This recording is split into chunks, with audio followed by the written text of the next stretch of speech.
It was a typical evening at Blackwell Restaurant, one of the most exclusive dining spots in Manhattan, known for its lavish decor, high-profile clientele, and impeccable service. Inside, chandeliers glistened overhead, casting soft, golden light over the polished marble floors, while waiters in crisp uniforms moved with quiet precision between tables. The guests, dressed in the latest designer suits and gowns, mingled in hushed tones, basking in the illusion that the world revolved around their wealth and status. Maya Kingston stepped through the grand entrance with a calm but purposeful stride.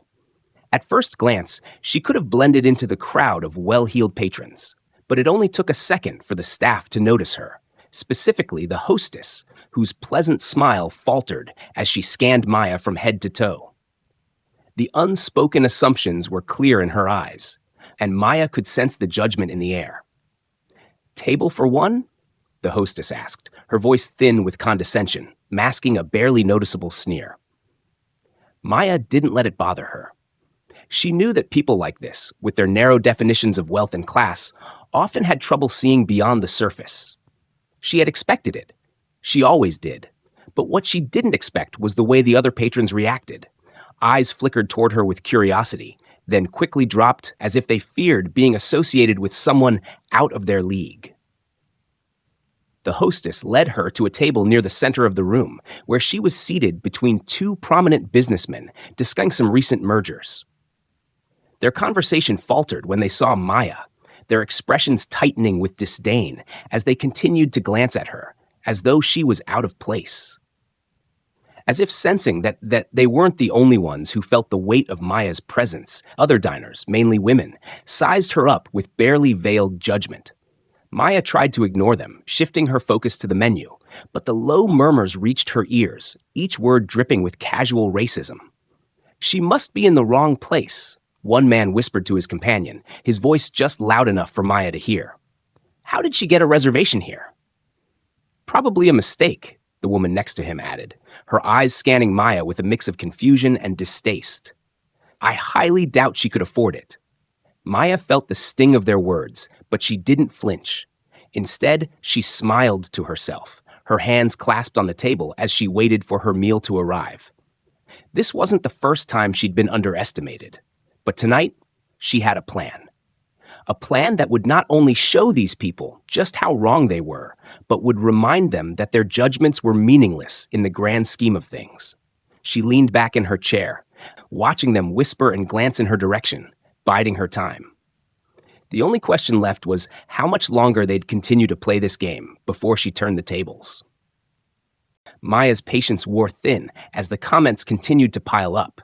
The soft whispers between the businessmen grew louder, and the woman at the neighboring table couldn't resist offering a quiet laugh that clearly included her. Maya felt the weight of their ridicule, and something inside her snapped. This wasn't just about them thinking she didn't belong here. It was about their audacity to publicly dismiss her without knowing anything about her. Without a word, she stood up from her table, her heels clicking sharply against the floor, drawing the attention of everyone in the room. The conversation at the nearby tables faltered. She moved with purpose toward the two businessmen, who froze when she stood in front of them, their eyes wide in surprise. "Excuse me," she said, her voice low and controlled, but carrying a weight that seemed to silence the room. "I couldn't help but overhear your little conversation. I'm curious, do you often discuss people like me in such a casual manner?" The men looked at each other, uncomfortable. One of them, a tall man with graying hair and a pinched face, cleared his throat and smiled awkwardly. "Ma'am, No need to apologize," Maya cut him off smoothly. "But you should know I'm not in the habit of being underestimated by men like you." She turned and addressed the table at the far end of the room, where the woman had been whispering. "And as for you," she continued, "perhaps next time you should keep your opinions to yourselves. After all, the most valuable thing you own is your silence, and from what I hear, you've been wasting that for a while." The room went completely still. It was as though time had stopped, and all eyes were on Maya, waiting for her next move. She let the silence stretch on for a moment longer before she delivered the final blow, her voice dripping with cold satisfaction. "I'm Maya Kingston." she announced, watching the realization dawn on their faces. And you just insulted the wrong person. With that, she turned on her heel and walked back to her seat. The murmurs erupted behind her, a mix of shock and admiration as the full weight of her words sank in. Maya's face remained impassive, but inside, a surge of triumph washed over her. She had made her point, and in doing so, she had earned more respect than any of them could have ever imagined. As the evening wore on, Maya continued to dine in solitude, her earlier confrontation leaving the room in a state of quiet unease. People stole glances at her from across the room, unsure whether they should approach or avoid her. The subtle change in atmosphere wasn't lost on her. She could feel the shift, and it brought a sense of satisfaction. But Maya wasn't just here for a meal. She had a purpose. She had arranged for someone to meet her, someone who would add an extra layer of tension to the night. That someone was Lucas Sheridan, the owner of Blackwell Restaurant, and a man who, unbeknownst to many, was in deep financial trouble. Maya had done her homework. She knew Lucas's weaknesses, his inability to keep up with the increasingly competitive market, his fragile empire built on shaky foundations. She knew his business was struggling, and she knew he would do anything to save it. It wasn't long before Lucas himself walked through the door, the heavy, determined steps of a man who had spent years building his empire, now showing signs of strain. His eyes scanned the room briefly, before locking onto Maya. There was no mistaking the mix of admiration and fear in his gaze as he approached her table. "Maya Kingston," he greeted, offering her a tight smile. "I wasn't expecting to see you here tonight. It's an honor." Maya didn't smile back, her expression still as cold and composed as before. "I'm sure it is," she replied smoothly. "I trust your restaurant has been treating you well?" Lucas hesitated for a moment, clearly sensing the tension in the air. He knew Maya's name. He knew what it meant. But what he didn't know was how deep Maya's influence truly ran. "I've been meaning to talk to you," he said, lowering his voice. "There's an opportunity here, something that could benefit both of us." "Oh?" Maya raised an eyebrow, her interest piqued, but only slightly. "And what kind of opportunity might that be?" Lucas leaned in closer, his voice barely above a whisper. "A merger. If you're willing to invest, we could combine resources, and together we could dominate the market." Maya felt a rush of amusement, but held her expression steady. He didn't realize it yet, but he had already lost. "You think I'm here to help you?" she asked, her voice cutting through the air like a knife. Lucas's eyes widened, but before he could respond, she gave him the answer he wasn't prepared for. "No, I'm here to destroy you." And just like that, Maya Kingston's plan was set into motion. The air between Maya and Lucas crackled with tension. For a brief moment, Lucas remained silent, as if struggling to process the words that had just left Maya's lips. He had expected a polite conversation, maybe a negotiation of some kind. What he had not anticipated was the blunt confrontation, the calculated cruelty in Maya's voice. "Destroy me?" he echoed, his voice thick with disbelief. "Why would you want to do that?" Maya took a slow sip of her wine, her eyes never leaving Lucas's face. "Because you're arrogant," she said, her tone cold, "and you've spent your career trampling over people who were foolish enough to let you. Now, it's my turn to show you what happens when you underestimate the wrong person." Lucas swallowed, his face turning a shade paler. Maya could see the gears turning in his head.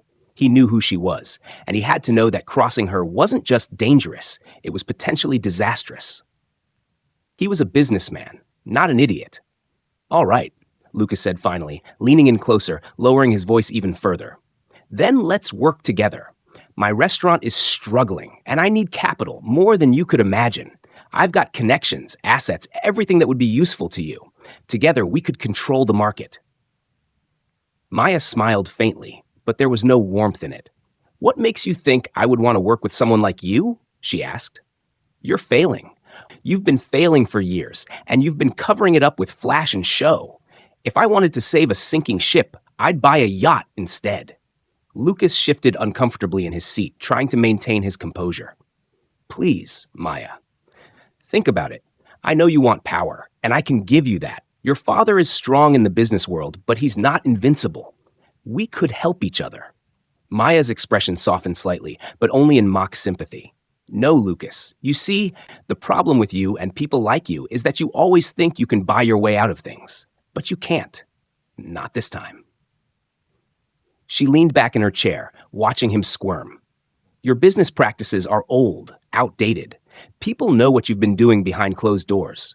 You've been using illegal means to stay afloat, but that's all about to come to an end. The people you've hurt, they're starting to talk. Lucas's face flushed red, his earlier confidence slipping. What are you talking about? He stammered. Maya didn't answer immediately. Instead, she let the silence hang, enjoying the power shift happening in front of her. After a long moment, she finally spoke. I'm not here to help you, she said, her voice quiet but filled with finality. I'm here to take everything you have and watch you lose it. The more you beg, the more satisfying it'll be. Lucas's eyes flickered with panic. You can't do that, he protested, his voice rising. But Maya simply stood up, her gaze unwavering as she stared down at him. Oh, I absolutely can, she said softly, before turning on her heel and walking out of the restaurant, leaving Lucas behind to deal with the wreckage of his own making. The next few days were a blur of high-stakes maneuvering for Maya. She had anticipated the blowback from Lucas's desperate plea for help, and sure enough, the public was already buzzing with the news of his restaurant's financial troubles. The press, ever hungry for a scandal, had latched onto the story and begun to dig deep into his business practices. Maya had known they would. She had made sure of it. It didn't take long before the media uncovered the shady dealings Lucas had been involved in, overpriced acquisitions, under-the-table bribes, and fraudulent invoices to cover up massive losses. The scandal was enough to make headlines, but it was Maya's involvement that made it explosive. She wasn't just the daughter of Victor Kingston, a titan of the business world. She was also a woman with a well-timed vendetta and the power to bring down empires. As the news spread like wildfire, Maya continued her strategic moves behind the scenes. She quietly began acquiring shares in Lucas's restaurant and his related ventures. She knew that her father's rival, Daniel Hawk, had been circling Lucas for years, waiting for the right moment to strike. Maya, however, was in a better position than her father. She didn't need to wait. She could strike immediately, and strike hard. A week after their confrontation, Lucas called Maya again, this time with a sense of defeat that was palpable through the phone. His usual arrogance was gone, replaced with desperation. Maya, he said, his voice strained. I've been looking into things. You're buying my stock, aren't you? Maya smiled faintly, her fingers tapping rhythmically on the desk. I'm not buying, she said calmly. I've already bought, and I own more than you think. There was a long silence on the other end of the line. You're going to destroy me, aren't you? Lucas's voice cracked. Maya felt a sharp sense of satisfaction. Oh, you've done that yourself. All I'm doing is helping you along the way. As news of the scandal surrounding Lucas's business reached the elite circles of Manhattan, the shockwaves were immediate. At first, many of the wealthy patrons who frequented Blackwell Restaurant dismissed it as a minor issue, something that would blow over quickly. But as more details emerged, it became clear that Lucas's situation was far worse than anyone had imagined. The revelation that his shady business dealings had been going on for years, coupled with his failures to uphold even basic ethical standards, turned public opinion sharply against him. The media frenzy was relentless, and it was clear that Lucas had no way of recovering from the damage. Even the investors who had propped him up for so long began to distance themselves. It wasn't just about the restaurant anymore. It was about his entire empire, built on lies and deceit. What really made the situation worse for Lucas, though, was the growing realization that Maya Kingston was the driving force behind his downfall. While her name had been casually mentioned at first, it didn't take long for the media to make the connection. She wasn't just some random heiress with a vendetta. She was a skilled businesswoman, a powerful woman who had quietly yet ruthlessly maneuvered herself into the position to destroy Lucas's empire. And she had done it with elegance and precision. Every boardroom meeting, every stockholder gathering, now buzzed with the news of Maya's calculated moves. Those who had once ignored her presence now whispered in awe, realizing that she was no longer a shadow behind her father's wealth. She was a force in her own right. And Lucas? He was left in the dust, struggling to hold on to whatever scraps of dignity he had left. The powerful businessman who had once sat at the same tables as him now saw him as a cautionary tale, someone who had underestimated the wrong person and paid the price for it. In the world of the elite, power wasn't just about wealth, it was about respect, and Maya Kingston had just earned an abundance of both. Lucas Sheridan's fall from grace was swift, but the aftermath was even more brutal than he could have ever anticipated. As the media continued to tear apart his reputation, Lucas's phone rang incessantly, each call a reminder of his failed empire. Board members abandoned him, major investors withdrew their funds, and key employees began to leave, unwilling to be associated with his sinking ship. Maya watched from the sidelines, her influence growing with every passing day. As Lucas's downfall accelerated, the public began to look toward her, not as a mere heiress, but as a woman who had orchestrated one of the most spectacular corporate takeovers in recent memory. Her strategy had been brilliant. By buying up his shares bit by bit, she had secured a controlling interest without drawing attention. With the scandal in full swing, it was too late for Lucas to do anything about it. The value of his company plummeted, and the stock price fell with it, just as Maya had planned. She had always known that public perception could make or break a business, and now Lucas was paying the price for underestimating that power. But as her enemies fell, Maya remained calm, cool, and focused. She wasn't done yet. Lucas's downfall had simply been the beginning. Her eyes were already set on her next target, a corporate empire even larger than Lucas's, a rival who had the connections and resources to make her life more difficult if she let him. Victor Kingston had built his empire from the ground up, but Maya wasn't interested in his legacy. She wanted to build her own, and to do that, she would need to take out anyone who stood in her way, regardless of their power or status. She stood in front of her sleek, floor-to-ceiling windows, staring out over the glittering skyline of Manhattan, her mind working through the next move in her game. She had already set the wheels in motion. The next victim would not be an easy target. But Maya was never one to back down from a challenge. And this time, the stakes were even higher. Maya's next target was none other than Daniel Hawk, a billionaire investor and business mogul who had been trying to buy out several companies, including her father's. He was ruthless, charming, and had managed to fly under the radar despite his numerous shady dealings. But Maya knew something that few others did. Daniel had a deep financial hole, one that, if exposed, would destroy his credibility and his empire. For weeks, Maya had gathered intel on Daniel, his investments, his relationships, his weaknesses. She had even made a few discreet inquiries among his business partners, carefully weaving a network of information. It didn't take long for her to discover the cracks in his empire, secret deals, embezzlement, and a series of dubious mergers that were beginning to fall apart. Maya knew she had to strike fast.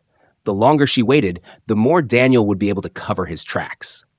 So, she orchestrated her first move with precision, leaking just the right amount of information to the media, enough to make the public take notice, but not enough to fully expose him just yet. The whispers started small, rumors about his business practices, his growing debts, and the way he was involved in a string of failed ventures. Within days, Daniel's name was on everyone's lips. The headlines began to speculate about his sudden financial troubles. The world's most powerful investors began to circle like vultures, waiting for the inevitable collapse. And Maya, as always, watched from the shadows, her fingers on the pulse of the situation. One evening, Daniel invited her to dinner, trying to salvage what was left of their professional relationship. The restaurant he chose was quiet, upscale, a place where business deals were often made, where power could be flaunted without the need for words. But tonight, Maya wasn't interested in pleasantries. As they sat across from each other, Daniel's attempts at small talk fell flat. Maya's mind was already several steps ahead, plotting the next move. Her calm demeanor contrasted sharply with Daniel's nervous energy, and he could sense that something was off. She wasn't the same woman he had once underestimated. "I've been hearing some rumors," Maya said softly, her eyes narrowing slightly as she studied him, "about some of your recent investments." Daniel's expression shifted from smug confidence to guarded concern. "What rumors?" he asked quickly, his voice a little too sharp. Oh, just that things aren't going as smoothly as you've been telling people, Maya replied, her lips curling into a smile that didn't reach her eyes. It's a shame, really. I thought you were much better at covering your tracks. Daniel shifted uncomfortably in his seat, avoiding her gaze. Maya could see the cracks beginning to show, the tightness in his jaw, the way he fidgeted with his wine glass. He was used to being the one in control, but Maya had already taken that away from him. Her plan was working perfectly. We both know the truth, Daniel, Maya continued, her voice calm but lethal.